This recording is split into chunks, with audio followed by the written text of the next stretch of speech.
आमल की एकादशी व्रत कथा। एक समय की बात है जब महर्षि वशिष्ठ के पास राजा मांधाता पहुँचे और उन्होंने जगत कल्याण के लिए एक कथा सुनाने को कहा। तब महर्षि वशिष्ठ ने राजा मांधाता को आमल की एकादशी की व्रत कथा सुनाते हैं, जो सभी पापों को मिटाकर मनुष्य को 1000 गायों के दान का पुण्य प्रदान करता है। पौराणिक कथा के अनुसार एक राजा चैत्ररथ थे, जो पुण्यात्मा और धर्म के कार्यों में पूरा सहयोग करते थे। वे वैदिश नगर के राजा थे। वे भगवान विष्णु की पूजा करते थे। उनकी प्रजा भी श्री हरि की पूजा करती थी। वहाँ के लोग धर्मपरायण थे।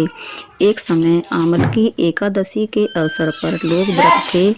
उन सभी ने विष्णु मंदिर में पूजा अर्चना की और आमल की एकादशी की व्रत कथा सुनी।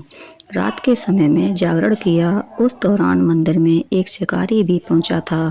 उस शिकारी ने भी आमल की एकादशी की पूजा की, व्रत कथा सुनी और रात्रि जागरण का पुण्य प्राप्त किया। अगले दिन सुबह होने पर वह घर पहुंचा। वहां उसने खाना खाया और सो गया। उस शिकारी की मृत्यु उसी दिन हो गई। उसका जन्म राजा विदुरथ के घर बेटे के रूप में हुआ। उस बच्चे का नाम वसुरथ रखा गया। पिछले जन्म में आमल की एकादशी के व्रत पूजा कथा श्रवण से जो पुण्य प्राप्त हुआ था, उसके फलस्वरूप शिकारी इस जन्म में राजा का पुत्र बना था। जैसे जैसे समय व्यतीत हुआ, वह बालक बड़ा हुआ और एक दिन वह भी राजा बन गया। एक दिन वह जंगल में गया, लेकिन रास्ता भटक गया। तब वह एक पेड़ के नीचे सो गया। तभी कुछ लोगों ने उस पर हमला कर दिया। उसी दौरान उसके शरीर से एक स्त्री प्रकट हुई।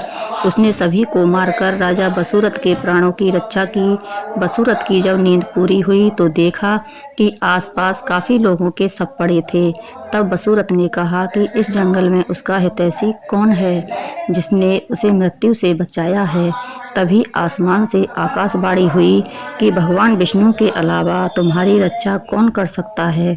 इस घटना के बाद वसुरथ अपने महल वापस आ गया और सुखपूर्वक शासन करने लगा। महर्षि वशिष्ठ ने राजा मांधाता को आमल की एकादशी के महत्व को बताया।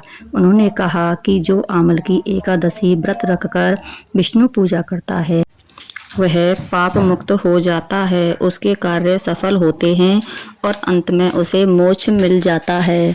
जो भी स्त्री और पुरुष आमल की व्रत रखता है या कथा पढ़ता है, उसी की सभी मनोकामना पूरी होती हैं और उसे मोक्ष की प्राप्ति होती है।